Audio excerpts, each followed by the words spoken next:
నమస్తే శ్రీనివాసమూర్తి గారు. నమస్తే అమ్మా. మిథున రాశి, మిథున లగ్నం ఈ ఇద్దరిని కనుక మనం చూస్తే, ఎవరైతే మిథున రాశి వాళ్ళు ఉంటూ ఉంటారో, మిథున లగ్నం వారు ఉంటూ ఉంటారో, ప్రతి ఒక్కరు ఇబ్బంది పడేది కొన్ని దోషాల వల్ల. జాతకంలో ఏవైతే దోషాలు ఉంటూ ఉంటాయో వాటి వల్ల తెలుసో తెలియకో ఫైనాన్షియల్ గా దెబ్బతింటూ ఉంటుంటారు, లేదంటే సంతానానికి సంబంధించి ఇబ్బందులు పడుతూ ఉంటుంటారు. పితృదోషానికి సంబంధించి చాలా మందికి తెలియదు, మాకు పితృదోషం వల్ల ఈ ఇబ్బందులు ఏర్పడ్డాయి అని. సో మిథున రాశి వాళ్ళైనా సరే, మిథున లగ్నం వారైనా సరే, అసలు పితృదోషం అంటే ఏంటి, పితృదోషాల వల్ల వాళ్ళకి వచ్చే ఇబ్బందులు ఏ విధంగా ఉంటాయంటారు? ఎస్పెషల్లీ ఈ సంవత్సరంలో, ఈ విశ్వవాసనామ సంవత్సరం ఏదైతే ఉందో, ఈ 2025లో ఏ విధంగా ఉండే అవకాశం ఉంటుంది అంటారు? శ్రీ మహాగణాధిపతి నమః. మిథున లగ్నం లేదా మిథున రాశి జన్మ జాతకరీత్యా, వ్యక్తిగత జన్మ జాతకరీత్యా మిథున లగ్నం వాళ్ళు కానీ మిథున రాశి వాళ్ళకి కానీ పితృదోషం అనేటువంటిది సంప్రాప్తం అయితే వాళ్ళ జాతకంలో ఎన్ని రకాల యోగాలున్నా పనిచేయవు. అంటే జన్మ జాతకంలో మనం గొప్పగా చెప్పుకునే యోగాలు కొన్ని, మనకు తెలిసిన యోగాలు 2-3 చూద్దాం. గజకేసరి యోగం, బుధాదిత్య యోగం, శశమహాపురుష యోగం, పంచానన యోగం, ఇటువంటి రకరకాల యోగాల పేర్లు చెప్తుంటాం. ఈ యోగాలు ఉంటే ఆ జాతకుడికి ఇంక తిరుగులేదు, ఇక బ్రహ్మాండమైన స్థితిలో ఉంటారు అని చెప్తుంటారు మన జ్యోతిష్ శాస్త్ర రీత్యా. తీరా చూస్తే వీళ్ళు చెప్పేదానికి అక్కడ జరిగేదానికి ఏమాత్రం సంబంధం లేకుండా పోతూ ఉంటుంది. వాళ్ళు అనేక రకాల ఇబ్బందులు, బాధలు పడుతూ ఉంటారు. కుటుంబ పరంగా, పిల్లల పరంగా, ఆర్థికంగా అనేక రకాల రిస్కులు పడుతూ ఉంటాం, గమనిస్తుంటాం. ఇది ఎలా తెలుసుకోవాలంటే మనకి వ్యక్తిగత జన్మ జాతకం చూస్తే అర్థమైపోతుంది. ఏంటంటే మిథున లగ్నం కానీ మిథున రాశి రీత్యా కానీ గ్రహగతుల్ని గనక పరిశీలించినట్లయితే, ఈ బుధుడు మీనంలో ఉన్న, మిథున లగ్నంలో రాహువు, సప్తమంలో ధనుసులో కేతువు ఉన్న, మిథున లగ్నంలో కేతువు, సప్తమంలో రాహువు ఉన్న, అలాగే చంద్రకేతువులు లేదా చంద్రరాహువులు కలిసి ఉన్న, మిథున లగ్నం వాళ్ళకి ద్వితీయంలో కర్కాటకంలో శని ఉన్న, ఇట్లా జ్యోతిష్ శాస్త్ర రీత్యా ఈ కాంబినేషన్స్ గనక ఉంటే వీళ్ళకి పితృదోషం ఉంది అని చెప్పచ్చు. ఇది ఎవరికి తెలుస్తుంది? జ్యోతిషం తెలిసిన వాళ్ళకి, జాతకాలు చూసే వాళ్ళకి అర్థమవుతుంది. కానీ మనకి మనంగా ఈ పితృదోషం అనేటువంటిది ఉంది మిథున లగ్నం వాళ్ళకి లేదా మిథున రాశి వాళ్ళకి అని అంటే, అది తెలుసుకోవడానికి కొన్ని గుర్తులు మనకి మహర్షులు తెలియజేయడం అనేటువంటిది జరిగింది. వాటిలో కొన్ని మీకు చెప్తాను. అయితే ఇప్పుడు నేను చెప్పబోయేటువంటివి అందరికీ అన్నీ ఉండాలని రూల్ ఏమి లేదు.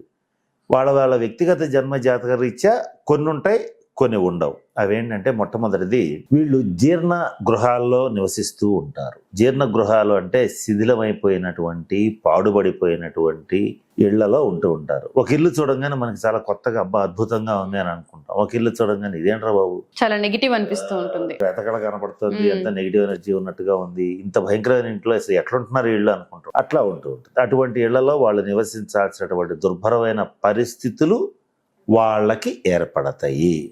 మొట్టమొదట. రెండవది ఏంటంటే, వాళ్ళకి పూర్వీకుల నుంచి ఎప్పటి నుంచో వస్తున్నటువంటి ఆస్తులు ఏవైతే ఉంటాయో, అంటే పొలాలు, ఇళ్ళు, స్థలాలు, ఇవి ఏవైతే ఉంటాయో అవి వీళ్ళ చేతిలోకి వచ్చేటప్పటికి చేజారిపోతాయి. అంటే మొత్తం వీళ్ళు అమ్ముకోవాల్సిన పరిస్థితికి తారుమారవుతూ ఉంటుంది. అలాగే బంధువులు, జ్ఞాతులు, వీళ్ళు తరచుగా వీళ్ళకి ఘర్షణలు, గొడవలు అవుతుంటాయి. ప్రతి చిన్నదానికి, ఒక పెళ్లికి వెళ్ళినా, ఒక ఫంక్షన్కి వెళ్ళినా, ఒక చిన్న కార్యక్రమం ఎక్కడికి అటెండ్ అయినా సరే వాళ్ళు చచ్చేట్టు కొట్టుకుంటూ ఉంటారు. ఇదొక ముఖ్యమైన లక్షణం. మరొకటి ఏంటంటే, వీళ్ళకి అసలు తండ్రి తరఫు బంధువులు అసలు ఉండరంటే ఉంటారు, కానీ వీళ్ళింటికి రారు. తండ్రి తరఫు బంధువులందరూ వీళ్ళని బహిష్కరిస్తారు ఒక రకంగా చెప్పాలంటే, లేదా వీళ్ళని ఏదో ఒక రకంగా ఇబ్బంది పెడుతూ ఉంటారు, లేదా ఈ దాయాదుల మధ్య కోర్టు కేసులు అయిపోయి ఆస్తిపరంగా వీళ్ళు కోర్టుల చుట్టూ తిరుగుతూ ఉంటారు. ఇటువంటి ఇబ్బందులు వస్తుంటే పితృదోషం ఉంది అని చెప్పచ్చు. అట్లాగే వీళ్ళలో కొంతమందికి సంతానానికి తొందరగా వివాహాలు కావు. అది ఆడపిల్లలు కావచ్చు, మగపిల్లలు కావచ్చు. 40 ఏళ్ళు మగపిల్లలకి, 30 ఏళ్ళు ఆడపిల్లలకి వచ్చినా కూడా వివాహ సంబంధాలు కుదరవు. పోనీ వీళ్ళు ఏమైనా తక్కువ చదువుకుని ఉంటారా? చక్కగా ఎంఎస్లు, ఎంటెక్లు, ఇంకా మాట్లాడితే ఎంత పెద్ద పెద్ద చదువులు చదివి ఉంటారు, పెద్ద పెద్ద ఉద్యోగాలు చేస్తూ ఉంటారు, కానీ వీళ్ళకి పెళ్ళిళ్ళు కావు. ఎందుకు కావు అంటే అర్థం కాదు. ఆ జనరల్గా జాతకం చూసిన మామూలు సిద్ధాంతాలకు ఏమనుకుంటారంటే, బాగానే ఉంది, సప్తమ స్థానం బాగానే ఉంది కాబట్టి పెళ్ళిళ్ళు అయిపోవాలి కదా ఏదో అనుకుంటారు. కానీ తీరా చూస్తే ఈ పితృదోషం అనేటువంటిది బాధించబడేటువంటి వాళ్ళ పిల్లలకి లేదా వాళ్ళకి సాధారణంగా ఈ పెళ్ళిళ్ళు, శుభకార్యాలు జరగటం, ఇంట్లో శుభకార్యం ఏదైనా తలపెట్టారు అనుకోండి, సపోజ్ ఇంట్లో ఏదో ఓణీల ఫంక్షన్ అనో లేకపోతే పంచలు ఇవ్వటం అనో ఏదో ఒక ఫంక్షన్ పెట్టుకున్నారు అనుకోండి, గొడవ వచ్చేస్తుంది. ఇంట్లో వాళ్ళు ఒకళ్ళు కొట్టుకుంటూ ఉంటారు, ఒకళ్ళు మాట్లాడుకుంటూ ఉంటారు, ఆక్షేపించుకుంటుంటారు, తప్పులు ఇస్తూ ఉంటారు. ఇక అందరూ నలుగురు కూర్చుని గొడవపడి ఆ ఫంక్షన్ క్యాన్సిల్ చేసేస్తారు. అంతేగాని ఆ శుభకార్యం అనేటువంటిది ఆ ఇంట్లో జరగదు.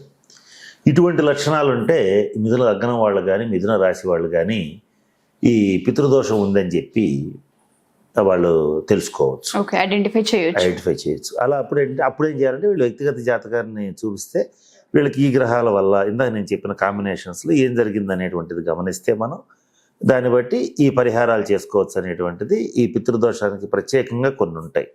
అవి చేసుకుంటే వాటి నుంచి బయటపడవచ్చు. సో మీరు అన్నట్టుగానే పితృదోషాలు అనేవి ఏ లగ్నం వారికి మనం చూసుకున్నా, ఏ రాశి వారికి మనం చూసుకున్నా దేని వల్ల ఏర్పడే అవకాశం ఉంటుంది అంటారు? అసలు దేని వల్ల ఈ పితృదోషం, శాపం కావచ్చు, దోషం కావచ్చు వాళ్ళకి ఏర్పడుతుంది అంటారు? పితృదోషం లేదా పితృశాపం. పితృదోషం అనే దాంట్లో అర్థం ఏంటంటే పెద్దవాళ్ళు అంటే మనకంటే ముందు గతించినటువంటి వాళ్ళు యొక్క ఆత్మఘోషే పితృశాపంగా పితృదోషంగా పరిణమిస్తుంది.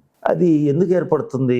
చిన్న లాజిక్ అది. ఇప్పుడు ఒక వ్యక్తి ఉన్నాడు, సమ్ ఎక్స్ అనేటువంటి వ్యక్తి ఉన్నాడు. ఆయన తండ్రి గారు ఉన్నారు, ఎంతో కష్టపడి ఇతన్ని పెంచి పెద్ద చేసి ఉంటాడు కదా. ఆ వ్యక్తిని ఈయన అసలు పట్టించుకోకుండా, బ్రతికున్న రోజుల్లో కనీసం తిండి పెట్టకుండా, సరైన వైద్య సదుపాయం చూడకుండా, తల్లిదండ్రులను ఇట్లా ఎవరైతే క్షోభ పెడుతూ ఉంటారో వాళ్ళు మరణించిన తర్వాత అది పితృదోషంగా వీళ్ళకి సంక్రమిస్తుంది. ఇది పాయింట్ నెంబర్ 1. రెండవది ఏంటంటే పెద్దవాళ్ళు చనిపోయినప్పుడు దహన సంస్కారాలకి కొంతమంది చేయరు. అంటే ఇప్పుడు తల్లిదండ్రులు ఇండియాలో ఉన్నారు, కొందరు ఫారిన్లో ఉన్నారు. మన కోవిడ్ టైమే తీసుకుందాం, చాలామంది పెద్దవాళ్ళకి ఎవరు దహన సంస్కారాలు కుదరలేదు. ఎందుకంటే రావడానికి కుదరలా. అది వాళ్ళు కావాలని చేశారా, అట్లా జరిగిపోయిందా అనేది పక్కన పెడితే కొంతమంది చేయలే. కొంతమంది ఏంటి ఉద్దేశపూర్వకంగా కొన్ని కారణాంతరాలతో చెయ్యరు. అంటే కుటుంబకరమైనటువంటి ఘర్షణలు ఉంటాయి. పితృదోషం ఉంటేనే తండ్రికి కొడుక్కి పడదు. దానికి తోడు తండ్రి చనిపోయాడు, కొడుకు వెళ్ళి కర్మ చేయడు, దహన సంస్కారాలు సరిగ్గా చేయరు, చేసిన తద్దినాలు సరిగ్గా పెట్టరు. ఆ రోజు గుర్తుపెట్టుకుని పితృదేవతలకు చేయాల్సిన కార్యక్రమాలు ఏవి సంవత్సరానికి ఒకసారి చేయకుండా ఉండటం వల్ల అవి పితృదోషంగా పరిణమించి వీళ్ళకి సంప్రాప్తమై వీళ్ళ పిల్లలకు పెళ్ళిళ్ళు కావు. తర్వాత వీళ్ళ పిల్లలకి మళ్ళీ అదే ప్రాబ్లం వస్తూ ఉంటుంది. అంటే మళ్ళీ వాళ్ళకి కూడా ఆర్థికంగా ఇబ్బందులు వస్తుంటాయి, తీవ్రమైన అనారోగ్యాలు వస్తుంటాయి. తర్వాత చిన్న వయసులోనే గుండె జబ్బులు వస్తుంటాయి. ఇది చాలా ఇంపార్టెంట్, గమనించుకోవాల్సింది. చిన్న వయసులోనే గుండె జబ్బులు రావడం అనేది దుర్మార్గం, అంటే కొంచెం భయంకరమైన విషయం అన్నమాట. 70 ఏళ్ళకి గుండె జబ్బు వచ్చిందంటే అది కామన్. చిన్న వయసులో 30 ఏళ్ల లోపే హార్ట్ అటాక్తో పోతుంటారు. ఇలాంటివి జరుగుతుంటాయి. అట్లాగే బాగా పర్టికులర్గా చెప్పాలంటే ఇది చాలా ఇంపార్టెంట్. పెద్దవాళ్ళు ఉండంగా చిన్నవాళ్ళు చనిపోయారు అనుకో, అంటే పెద్దవాళ్ళు బ్రతికుండంగా చిన్నవాళ్ళకి దహన సంస్కారాలు కర్మకాండలు చేయవలసిన పరిస్థితి వస్తే, అంటే తండ్రి కొడుక్కి చితి పెడితే, ఇట్లా జరుగుతూ ఉంటే, అన్న తమ్ముడికి చితి పెడితే, ఇవన్నీ కూడా పితృదోషాల కింద ఏర్పడుతూ ఉంటాయి. ఇక్కడ మహాభయంకరమైన విషయం ఏంటంటే మనం తర్వాత వీడియోస్లో కూడా ప్రత్యేకంగా ఇది చెప్పవలసి ఉంటుంది. చాలామంది అనుకుంటూ ఉంటారు ఇది జ్యోతిష్ శాస్త్ర రీత్యా కానీ ఇది ఒక డిఫరెంట్ సబ్జెక్ట్ అనమాట. ఏంటంటే ఇది యాక్సిడెంట్స్ అవుతూ ఉంటాయి. పుణ్యక్షేత్రం, ఫలానా పుణ్యక్షేత్రానికి వెళ్ళొస్తుండగా, శ్రీశైలం వెళ్ళొస్తుండగా, తిరుపతి వెళ్ళొస్తుండగా, ఇట్లా వెళ్ళొస్తుండగా, దైవ దర్శనానికి వెళ్ళి తిరిగి వస్తుండగా, పెళ్లికి వెళ్ళి తిరిగి వస్తుండగా కార్ యాక్సిడెంట్ అయ్యి అందరూ చనిపోయారంటారు. శుభకార్యాలకు వెళ్ళొస్తుండగా కానీ ఇలా జరుగుతూ ఉంటుంది. ఇది కూడా పితృదోషానికి ఒక సిమ్టమ్ అనమాట. ఇలా చనిపోయారు అని అంటే పితృదోషం చాలా బలంగా ఉన్నట్టు లెక్క. వాళ్ళలో ఒకళ్ళు ఇద్దరు మిగులుతారు, మిగతా వాళ్ళందరూ చనిపోతారు. ఇలాంటివి కూడా పితృదోషాన్ని సూచిస్తాయి అన్నమాట. ఇవేవి కనుక ఉండేటట్లయితే జాతక రీత్యా వాళ్ళు కాస్త వ్యక్తిగత జాతకాన్ని పరిశీలింపజేసుకుని అక్కడి నుంచన్నా ఆ దోషాన్ని వదిలించుకోవాలి.